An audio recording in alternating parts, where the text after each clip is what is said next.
Welcome back. In the last 3 lectures we discussed reciprocating compressors.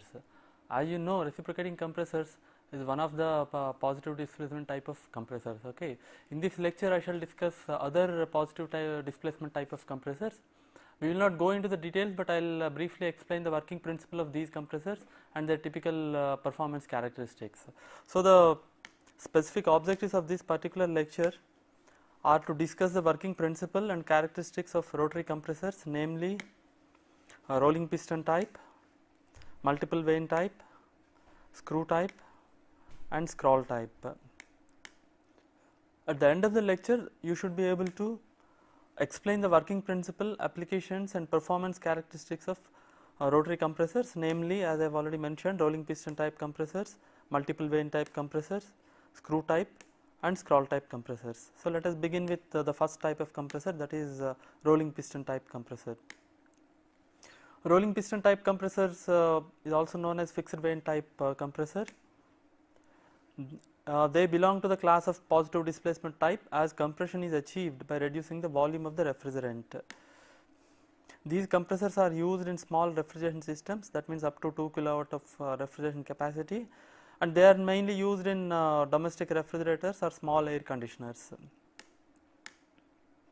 Now, let us look at the working principle. Let me describe the working principle first, then I will show you the figure. In these compressors, the rotating shaft of the roller has its axis of rotation that matches with the center line of the cylinder.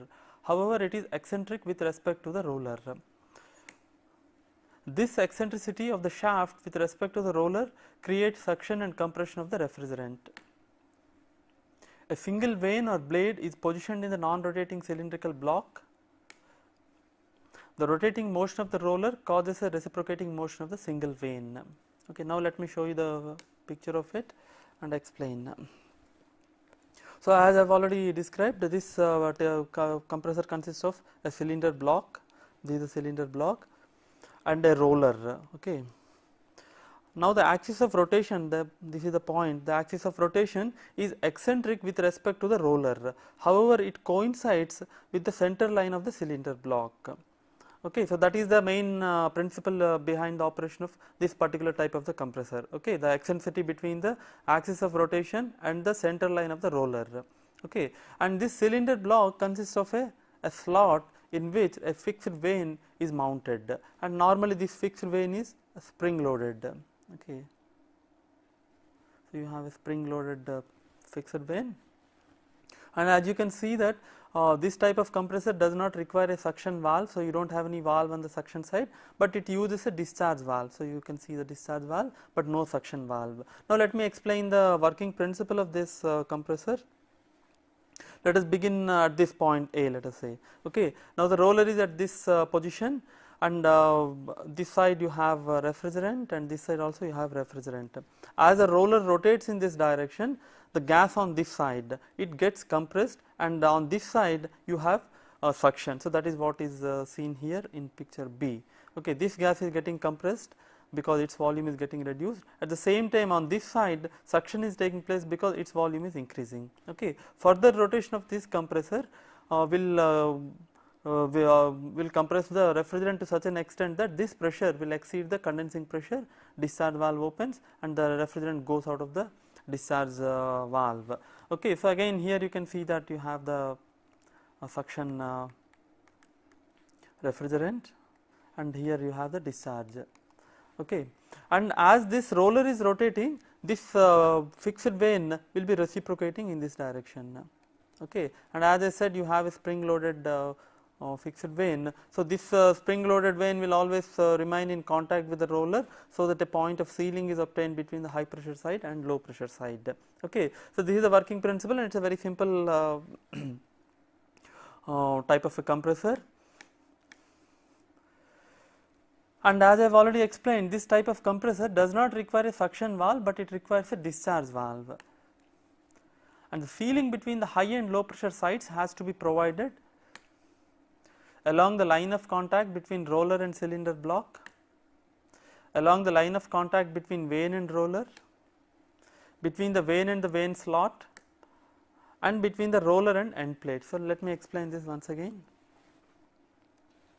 So, you have, as I have explained, for example, if you look at this figure, you have the high pressure refrigerant on this side and low pressure refrigerant on this side, and there are different leakage paths. What are the leakage paths? For example, refrigerant can leak like this, so that means this is one of the leakage paths, okay. And again refrigerant can leak this way, so this is another leakage path, and refrigerant can also leak in this manner, okay. That means between the gap between the slot and the vane, okay. And it can also leak from the end plates, that means perpendicular to the screen, okay. So these are the four leakage spots through which the high pressure refrigerant can leak back to the low pressure side. So you require sealing at all these 4 points, okay.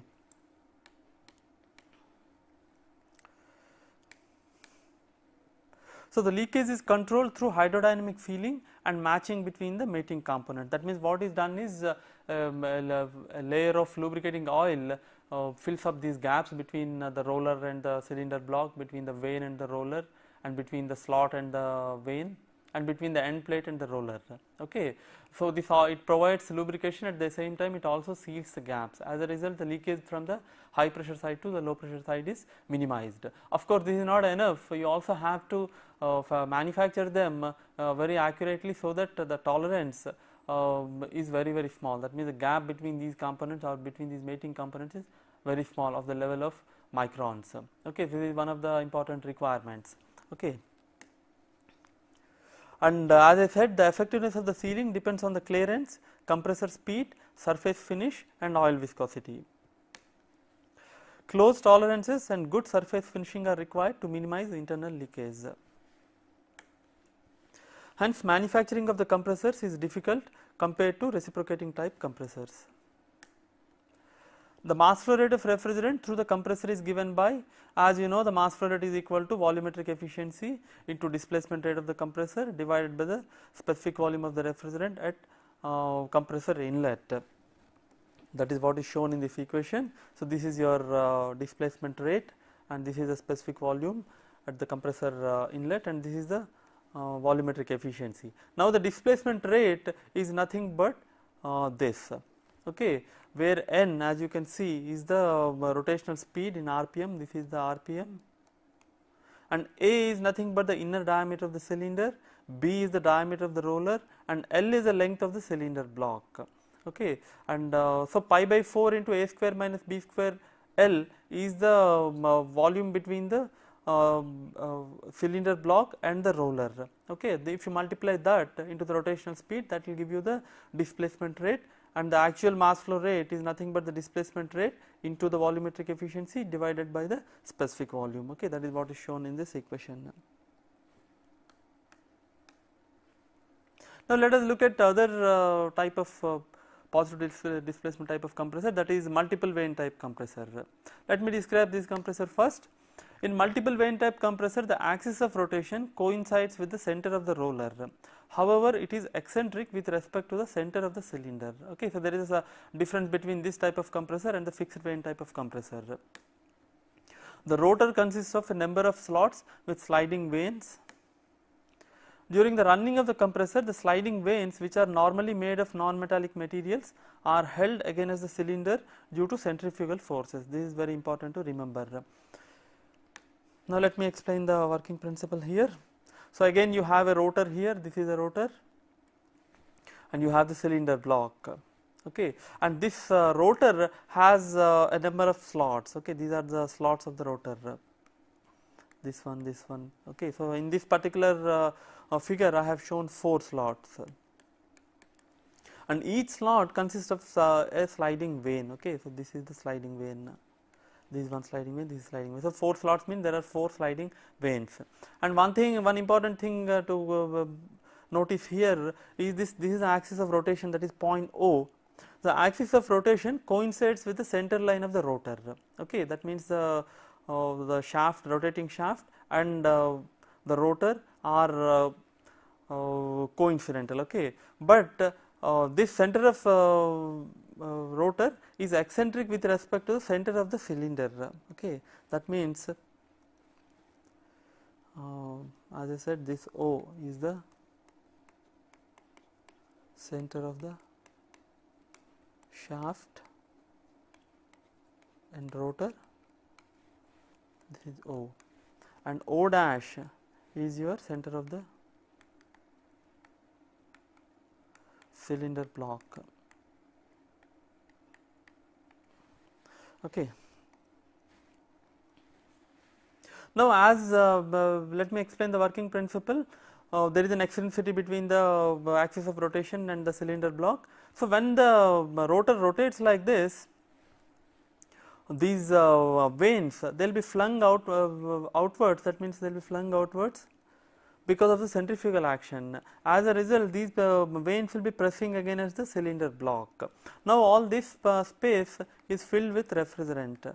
Okay, and this volume varies as the rotor rotates. For example, you look at this cell. Okay, now this cell has this much volume. Okay, this is the volume of the refrigerant in this particular cell. So, as the rotor rotates and when this cell comes to this position, its volume is reduced. That means its pressure will increase, and with further rotation, its volume is reduced further and its pressure increases further. And at some point, this compressed gas will be open to this discharge port. Okay, when this is open to this discharge port, it is designed in such a way that at the design point, this pressure will be equal to the condensing pressure, or it will be slightly higher than the condensing pressure, so that the compressed gas will leave from the discharge port. Okay, and you can see that at any point of time you have, for example, if you are using 4 sliding vanes, you have 4 cells which are filled with the. Okay, so this is 1, this is 2, this is 3, and here is 1, 4 cells. These 4 cells are filled with 4 refrigerant, and continuously the volume will be compressed and suction will be taking place continuously, and compression will be taking place continuously. Okay, and you can also see that it does not have either suction port or discharge port. So, number of compression strokes produced in one revolution of the rotor is equal to the number of sliding vanes. Thus, a 4-vane compressor produces 4 compression strokes in one rotation. Of course, it is not necessary that you have to have 4 vanes only. You can also have different number of vanes. For example, you can have 2 vanes, or you can also have 6 vanes or 4 vanes, like that. Normally, the 4 vanes or 6 vanes are more common. Okay, if you have 4 vanes, there will be 4 cells, and if you have 6 vanes, there will be 6 cells. Okay, and again just like your fixed vane compressor, sealing is required between the vanes and cylinder, between the vanes and the slots on the rotor, and between the rotor and the end plate.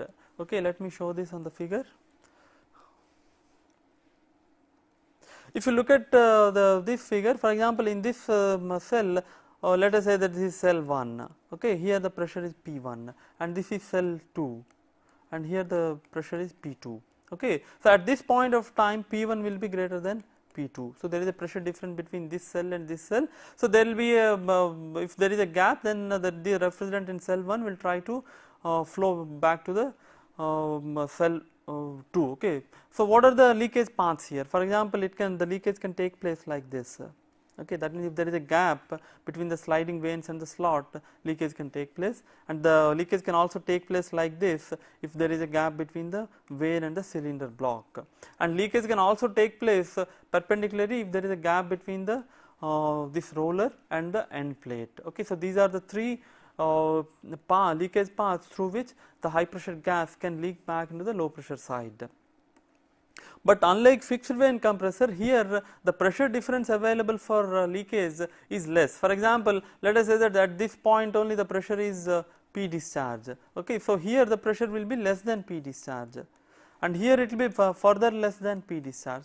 Okay, so the pressure difference between any 2 adjacent cells is much less than P discharge minus P suction. Okay, that means the leakage rate also will be less. So the sealing is not as critical as that in fixed vane compressors. So that is what is mentioned here. However, since the pressure difference across each slot is only a fraction of the total pressure difference, the sealing is not as critical as in fixed vane type compressor. This type of compressor does not require, as I have already mentioned, suction or discharge valves. However, check valves are used on discharge side to prevent reverse rotation during off time due to pressure difference. Okay, so let me show the So, this one shows the constructional features of a multiple vane compressor. You can see that there is no valve on the suction side. Okay. However, a check valve, or this is a check valve or non-return valve, is used on the discharge side. Okay. The purpose of this is that during the when the compressor is off, if this valve is not there, since this pressure PD is always greater than suction pressure, backflow can take place. That means the refrigerant can flow back from discharge side to the suction side. Okay. And when this is flowing back, then this will rotate, the rotor will rotate in the opposite direction. Okay. So, to prevent this one, the check valve is used, and the check valve will allow the refrigerant flow in this direction, but it will not allow refrigerant flow in this direction. That is the purpose of the check valve. And you can see from this particular picture that there are cooling water jackets here for keeping the compressor cool. Okay, and this particular picture shows 6 vanes. Okay, 1, 2, 3, 4, 5, 6, 7. In fact, there are 7 vanes here. Okay.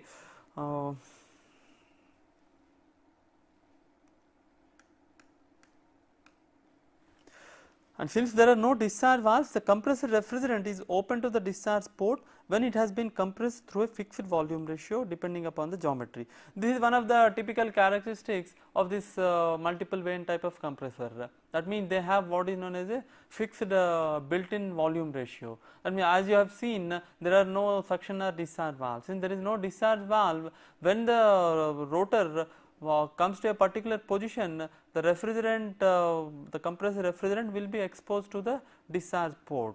Okay, that means the pressure becomes the discharge, it is connected to the discharge side, and the ratio between the volume at this point and of course the inverse of the ratio of the volume at this point and the volume when the slots are closed is known as the built-in volume ratio. Okay. So, all these fixed all these multiple vane type of compressors have what is known as the built-in volume ratio. Okay. Since the built-in volume ratio is fixed, which is depending upon the geometry, the built-in pressure ratio is also fixed.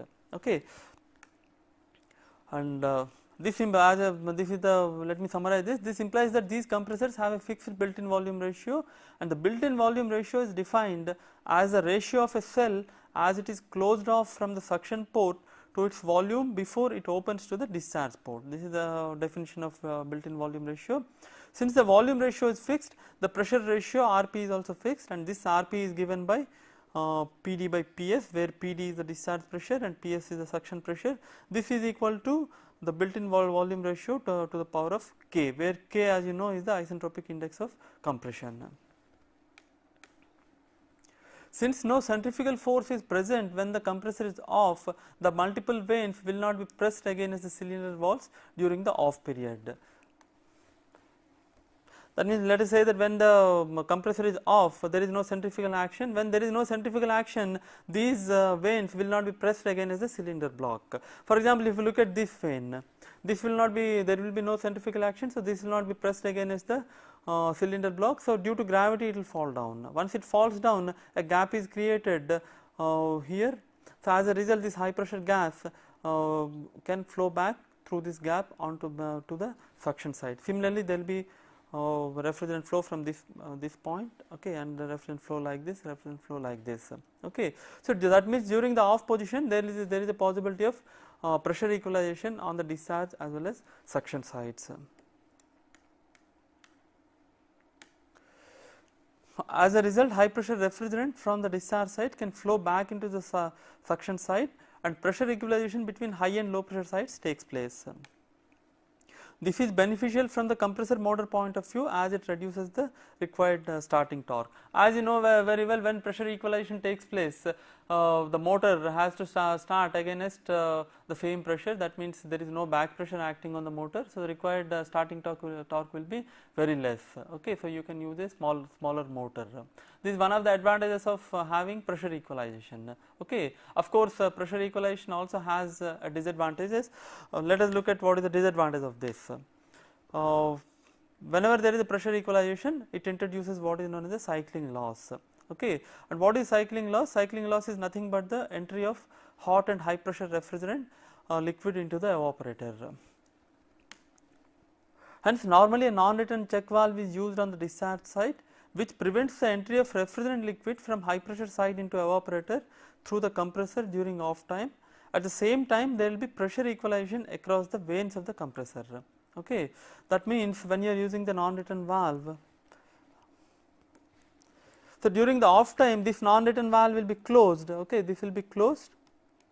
So there will not be any refrigerant flow from this side to this side, okay, but there will be refrigerant flow across these rotors. That means pressure equalization will take place at the roller, but there will not be any pressure equalization in the overall system. As a result, this roller can rotate since the pressure equalization is there, the motor can rotate with less starting torque. At the same time, the cycling losses are prevented because this non-return valve will not allow this refrigerant liquid from the condenser to enter into the suction side. Okay, so that is the purpose of the non-return check valve. The compressors are normally oil flooded type, hence oil separators are required. As I said, you have to do the sealing is required between the various leakage paths, and normally the sealing is achieved by using hydrodynamic lubrication. That means lubricating oil is used to seal the leakage paths. Okay, so let me show this.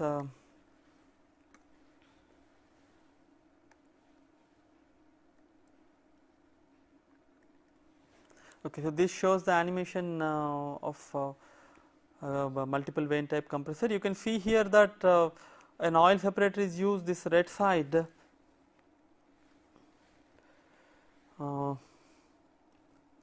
This is the oil separator, okay, and this is the oil sump, and all this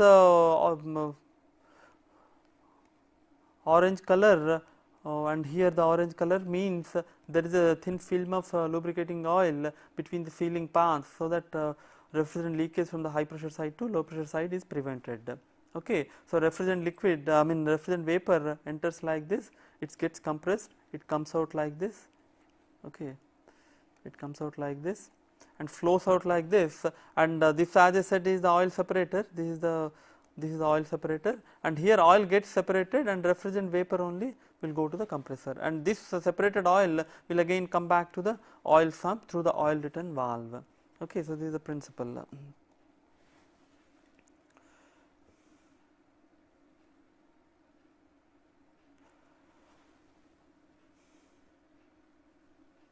Of course, this picture shows a suction valve, but it is really not necessary to use a suction valve.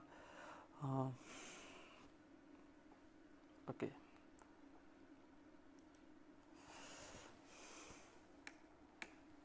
Now let us look at the characteristics of vane type compressors. In general, vane type compressors have low mass to displacement ratio and they are also compact. As a result, they are really ideal for transport applications where compactness and less weight are important. And both single stage as well as two stage compressors are available. Single stage compressor means you can achieve evaporating temperature up to -40 degrees centigrade when the condensing temperature is at 60 degrees centigrade, and two stage compressors means they are available up to about -50 degrees centigrade evaporated temperature. And normally the cooling capacities at present fall in the range of 2 to 40 kilowatt, and these compressors are available for a wide range of refrigerants such as R22, ammonia, R404A, etc. And cooling capacity is normally controlled either by compressor speed regulation or suction gas throttling. I have explained what is the meaning of compressor speed regulation and suction gas throttling in the last lecture. Now let us look at the other important type of positive displacement type of compressor, that is what is known as screw type compressors. Screw type compressors can be either single screw type or twin screw type. So let us first look at twin screw type of compressor. The twin screw type compressor consists of two mating helically grooved rotors, and one is a male rotor and the other one is a female rotor. The male rotor drives the female rotor. The male rotor has lobes while the female rotor has flutes or gullies. Let me show this. The frequently used lobe gully combinations are 4, 6, 5, 6 and 5, 7. For the 4-6 combination, when the male rotor rotates at 3600 rpm, the female rotor rotates at 2400 rpm. So, let me explain this with a picture. This is a 4-6 combination, okay, and this is the male rotor, and this is the female rotor. And male rotor has lobes, okay, this is 1, 3, 4, it has 4 lobes, that is why we call this as 4, and the female rotor has 6 gullies, okay, this is 1, 2, 3, 4, 5, 6, okay, and this male rotor is the driving one and it drives the female rotor. So, this rotates in this direction. So, as this rotates in this direction, the female rotor will be rotating in this direction. And as you can see that when since this is a 4-6 combination, when the male rotor has 3600 speed of 3600 rpm, this one will have 3600, the female one will have 3600 rpm into 4 by 6, that means 2400 rpm. Okay.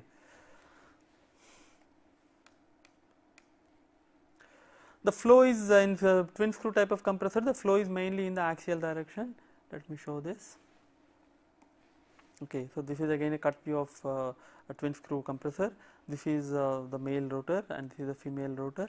Okay, so this will be rotating in this direction and this will be rotating in this direction. And suction gas enters like this, it gets compressed and it leaves the compressor in this manner. Okay, so and both the female and male rotors are housed in a housing. Okay, you have a housing. So, as you can see that the refrigerant flow is basically in the axial direction, it flows in this direction and this is the axis of rotation.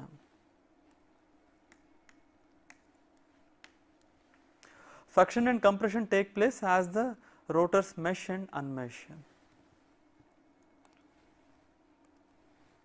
So, let me show the animated picture of this. You can see the animation here, you have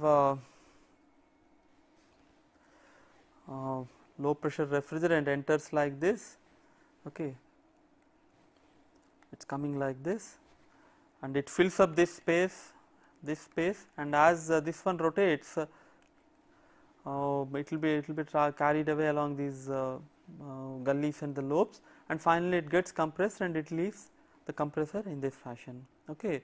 So, basically the flow direction is in this direction.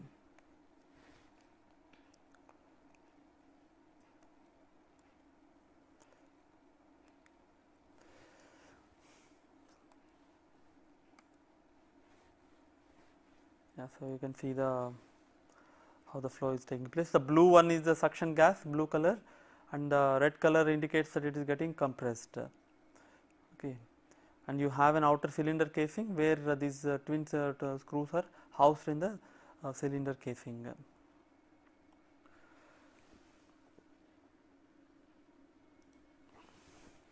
Okay, so when one lobe gully combination begins to unmesh, the opposite lobe gully combination begins to mesh. With 4 male lobes rotating at 3600 rpm, 4 interlobe volumes are compressed per revolution. That means you have 4 into 3600, that is 14,400 discharges per minute. Okay, so this depends upon the, if you have let us say 6 male lobes, then it will be 6 into 3600 discharges per minute. Discharge takes place at a point decided by the designed built-in volume ratio. That means just like your multiple vane type of compressor, here also you have what is known as the built-in volume ratio, and this built-in volume ratio depends upon the location of the delivery port and geometry of the compressor. Since the built-in volume ratio is fixed by the geometry, a particular compressor is designed for a particular built-in volume ratio. However, different built-in volume ratios can be obtained by changing the position of the discharge port using a slide valve. If the built-in pressure at the end of the compression is less than the condensing pressure, high pressure refrigerant from discharge manifold flows back into the interlobe space when the discharge port is uncovered. This is known as under compression. Okay, that means what happens is, since you have a typical twin screw compressor has a built-in volume ratio. Okay, that means the volume ratio is fixed, and the volume ratio, as we have defined in the for in case of multiple vane type of compressor, is a ratio of the suction volume divided by the volume just before discharge takes place. Since this is fixed, the compression ratio is also fixed, because you know that the compression process in general obeys an equation PV to the power of n is constant. So, when the volume ratio is fixed, the pressure ratio is also fixed. Okay, and as I said, the built-in volume ratio depends upon the geometry of the compressor. Once you fix the geometry of the compressor and the location of the discharge port, the built-in volume ratio is fixed. That means the built-in pressure ratio is also fixed. Since the built-in pressure ratio is fixed, let us say that you have some suction pressure. Let us say that a suction pressure of 2 bar, and let us say that built-in pressure ratio is 6. That means the discharge pressure will be 2 into 6, that is 12 bar.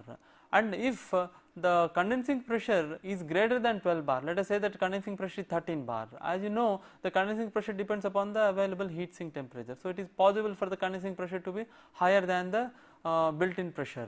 Okay, if it is higher than the built-in pressure, and let us say it is 13 bar, whereas the pressure developed in the compressor is 12 bar, then when the discharge port is uncovered, the condenser pressure is higher than the compressed refrigerant pressure. That means there will be a reverse flow, and this is what is known as under compression. Okay, you can also have the other on the other hand, you can also have a scenario where the discharge pressure at the end of compression is much higher than the condensing pressure.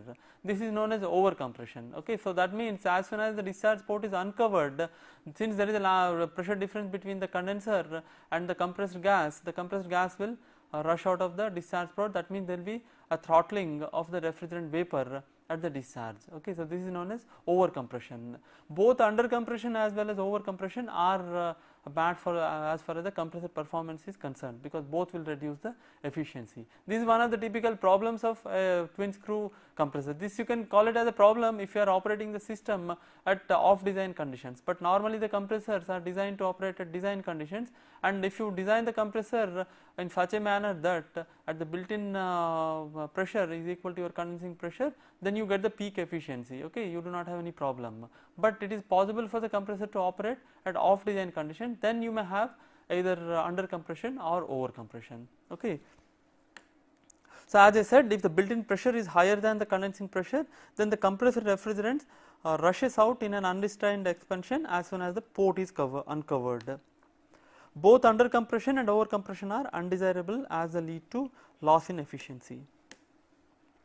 Lubrication and sealing between the rotors is obtained by injecting lubricating oil between the rotors. A large amount of lubricating oil is injected between the rotors. The oil also helps in cooling the compressor. As a result, very high pressure ratios are possible without overheating. This is one of the major advantages of screw compressor, since they are oil flooded and the lubricating oil can carry away a lot of heat. One can go for a large pressure ratio, okay, typically as high as 20:1. That means instead of using a multi-stage compression, you can achieve a large compression ratio using a single stage screw compressor. Okay, and at the same time you can also keep the discharge temperature low, because the oil carries the heat from the compressor, so the discharge temperature of the refrigerant will not be very high. Okay. Of course, you can also use in some of the compressors, instead of using lubricating oil, people use a liquid refrigerant itself for sealing as well as for taking away the heat. This is also possible. That means screw compressors can handle a mixture of liquid as well as vapor, which is not possible in reciprocating type of compressors. Okay, so this is another advantage of screw type compressor. The capacity is normally controlled down to 10% of full load with the help of a slide valve. So, you can get really a smooth capacity control in this type of a compressor using a slide valve. And what does the slide valve do? The slide valve, as the slide valve is opened, some amount of suction refrigerant escapes to the suction side without being compressed. Basically, you can shift the point at which the compression begins, thereby you can control the mass flow rate of compressed refrigerant. That is how you control the capacity, and as I mentioned, the capacity can be reduced right from 100% to 10% of full load in various steps. For a given built-in volume ratio, the efficiency reaches a peak at a particular optimum pressure ratio, as I have already mentioned. Let me show this. This is a typical performance characteristic of a twin screw compressor. So, as you can see that here the compression efficiency, this is the compression efficiency is plotted against pressure ratio PD by PS for different built-in volume ratios. Okay. So, VB is your built-in volume ratio, and it is increasing in this direction. And for a given built-in volume ratio, for example, let us take this one. For a given built-in volume ratio, the compression efficiency increases as the pressure ratio increases, and it reaches a peak. That means, for this particular compressor, efficiency is maximum at an optimum compression ratio. This is your PD by PS optimum. Okay. So, if you design your compressor in such a way that at design point this is the compressor operates at this point, then you get the maximum efficiency. However, at off design conditions the compression ratio can go this side or this side. So, that means the efficiency will reduce when you move away from this peak point. Okay. And you can also see that as the built-in volume ratio is varying, the optimum pressure ratio at which the peak efficiency occurs also shifts. Okay.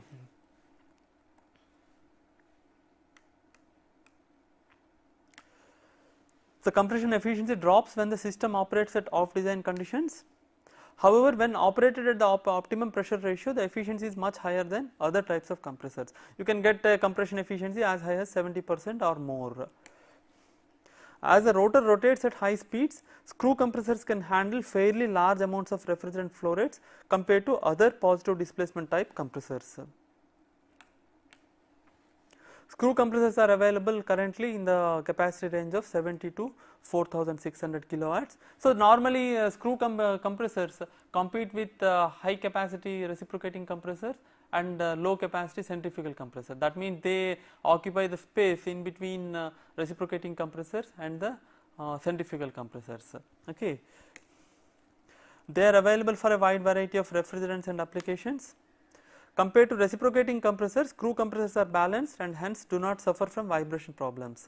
Since you are not converting rotary motion into reciprocating motion in any of these rotary compressors, not only screw compressor, also in fixed vane and multiple vane type of compressors, these rotary type of positive displacement type compressors offer less vibration and less noise compared to reciprocating type of compressors. Okay, that is, they are better balanced. And screw compressors are rugged and are more reliable than reciprocating compressors.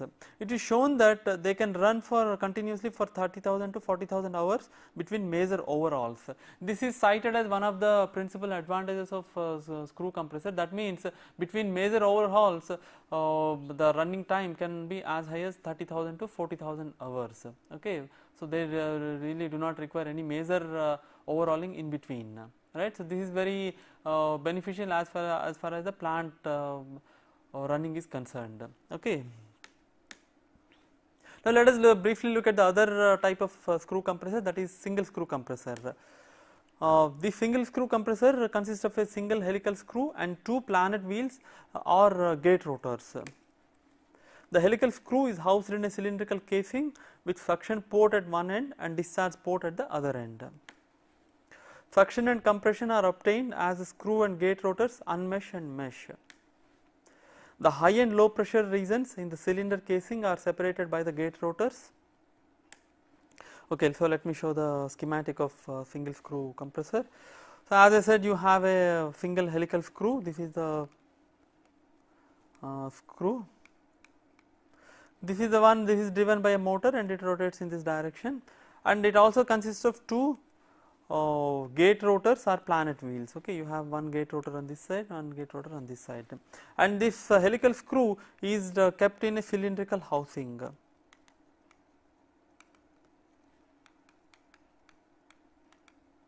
Okay, and this is the suction port and this is the discharge port. So, suction gas enters like this.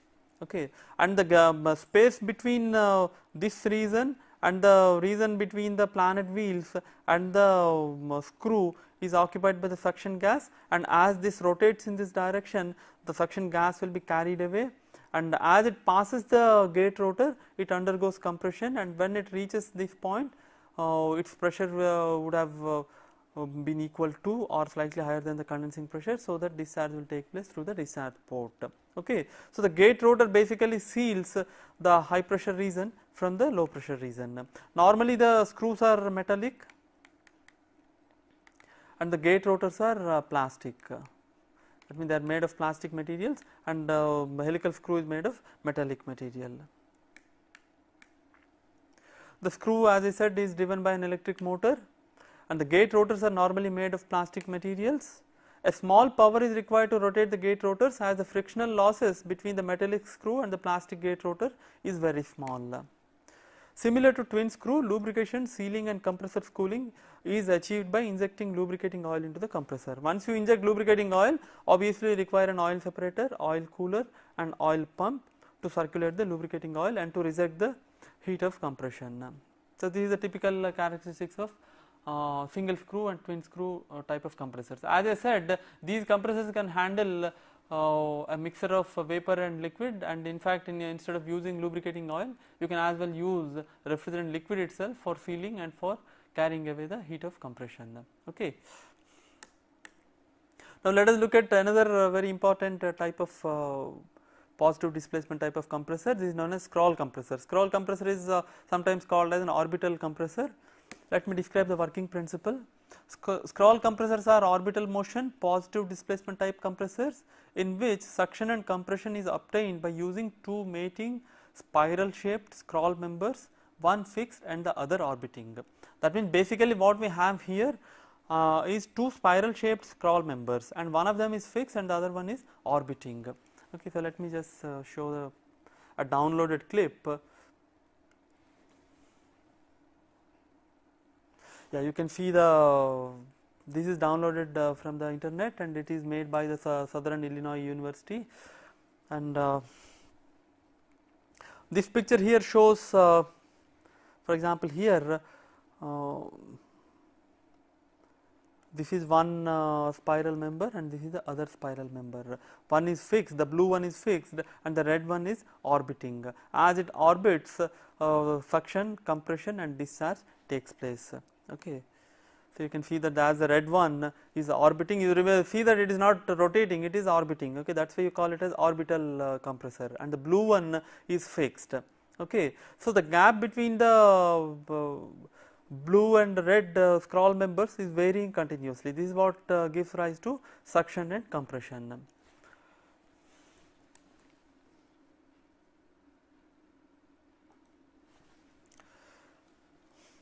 Okay. And an anti-rotation coupling is used to maintain a fixed angular relation of 180 degrees between the fixed and orbiting scrolls. This is not shown in the picture, but an anti-rotation coupling is essential. It has to maintain a 180 degree phase difference between the fixed and orbiting scrolls. Once again, let me show how it works.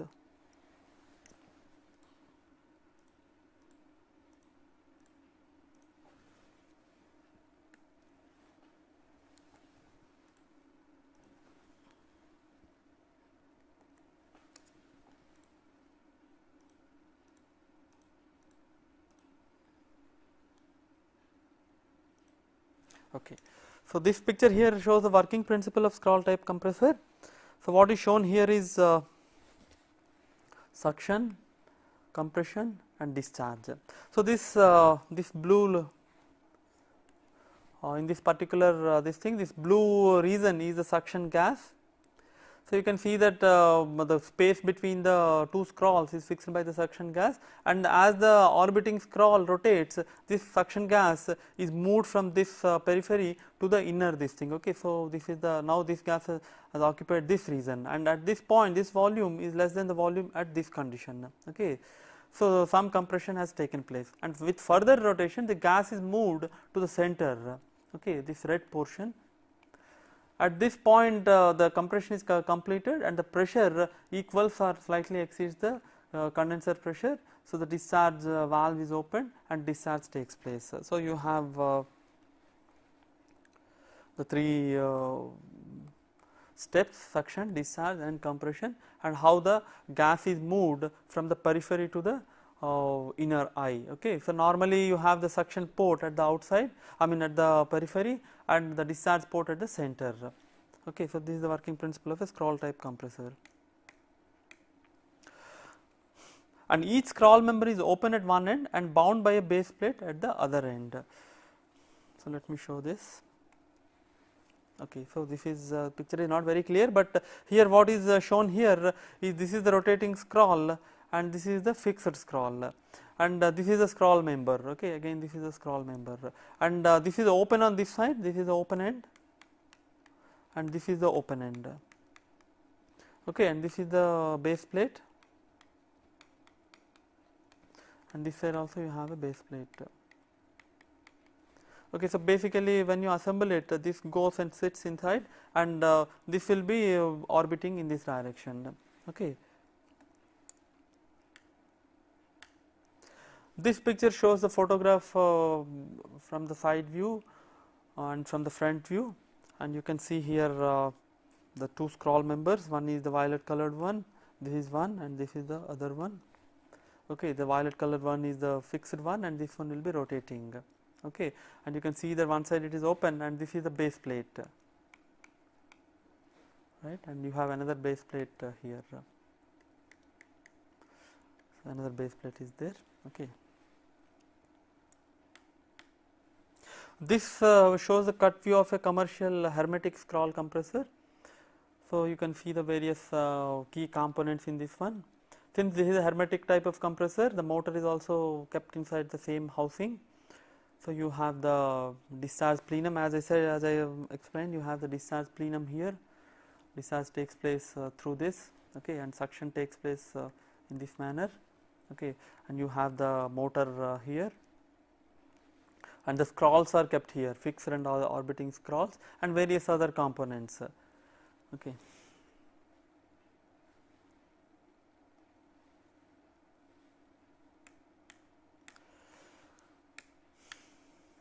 Scroll compressors are used in small capacity 3 to 50 kilowatt refrigeration, air conditioning and heat pump applications.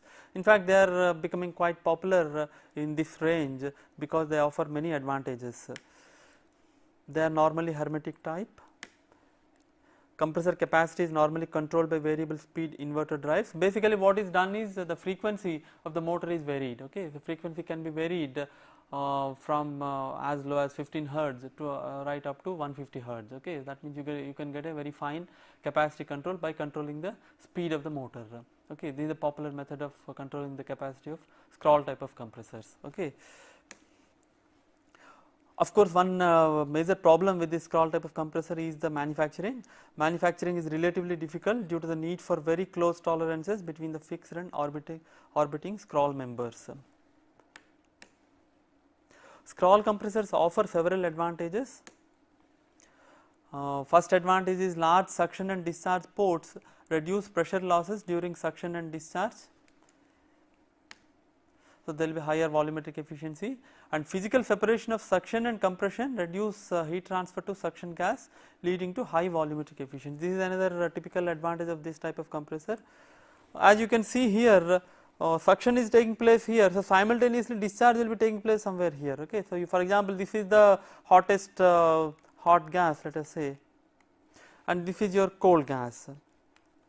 Since they are physically separated, heat transfer from the hot gas to the cold gas is minimized. As a result, the density of the suction gas will not drop very much, unlike in reciprocating compressor. As a result, the volumetric efficiency will be high.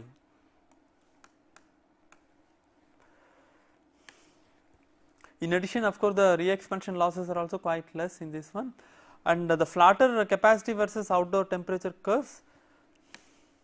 And another advantage is that higher compression efficiency, low noise and vibration compared to reciprocating compressors. They are compact with minimum number of moving parts.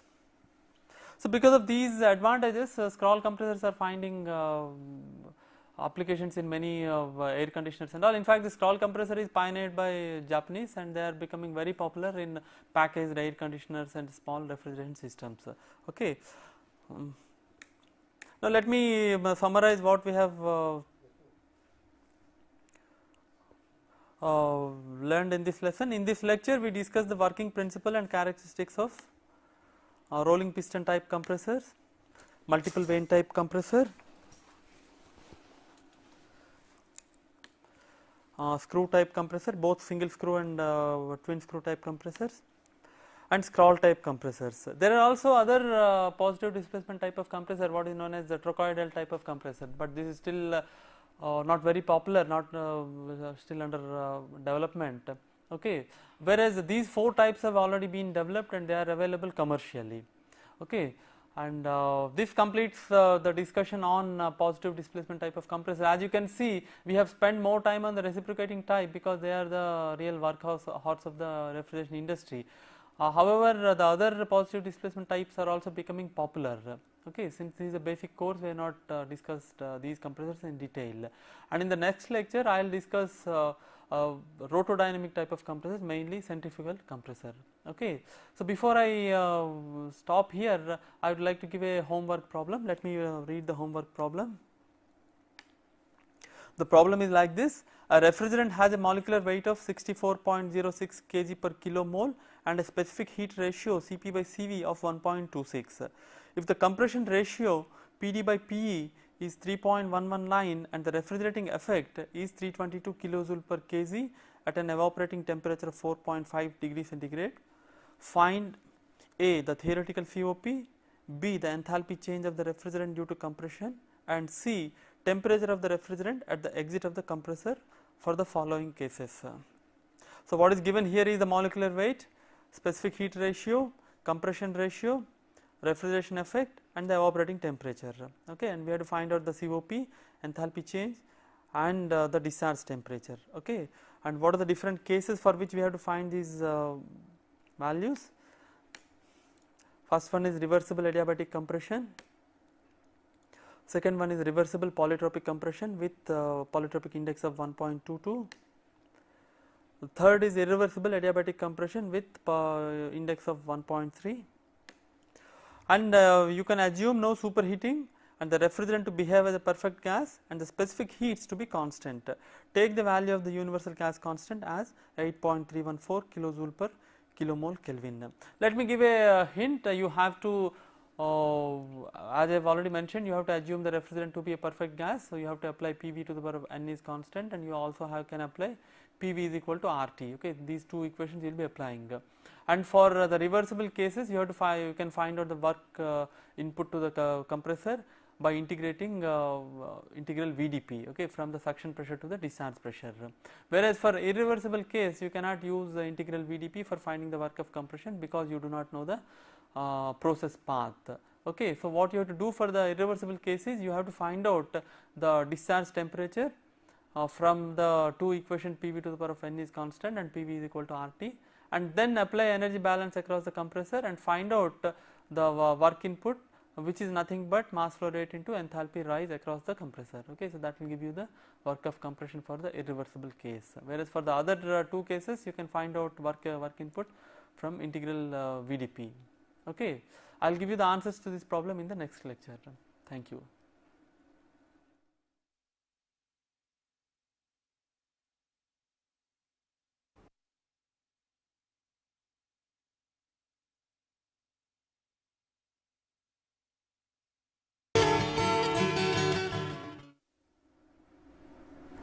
Welcome back. In this lecture, I shall discuss centrifugal compressors. The specific objectives of this particular lecture are to describe the working principle and constructional features of centrifugal compressors, present an analysis of steady flow compressors and define polytropic efficiency, establish relationship between power input, pressure rise and tip speed. So, at the end of this lesson, you should be able to explain the working principle of centrifugal compressors, carry out thermodynamic analysis of steady flow compressors, and establish relationship between impeller speed, diameter and power input and pressure rise. Let me give a brief introduction. As you know, centrifugal compressors, also known as turbo compressors, belong to the rotodynamic type. In these compressors, the required pressure rise takes place due to the continuous conversion of angular momentum imparted to the refrigerant vapor by a high speed impeller into static pressure. Unlike reciprocating compressors, centrifugal compressors are steady flow devices, hence they are subjected to less vibration and noise. Now let me explain the constructional features of a centrifugal compressor. You can see the side view and the front view of a centrifugal compressor. Refrigerant enters like this, and this portion, if you look at this, this is the inlet, refrigerant inlet. This is also known as eye of the impeller. So refrigerant enters like this and then takes a 90 degrees turn and enters into the blade passages of the impeller. These are the impeller blades.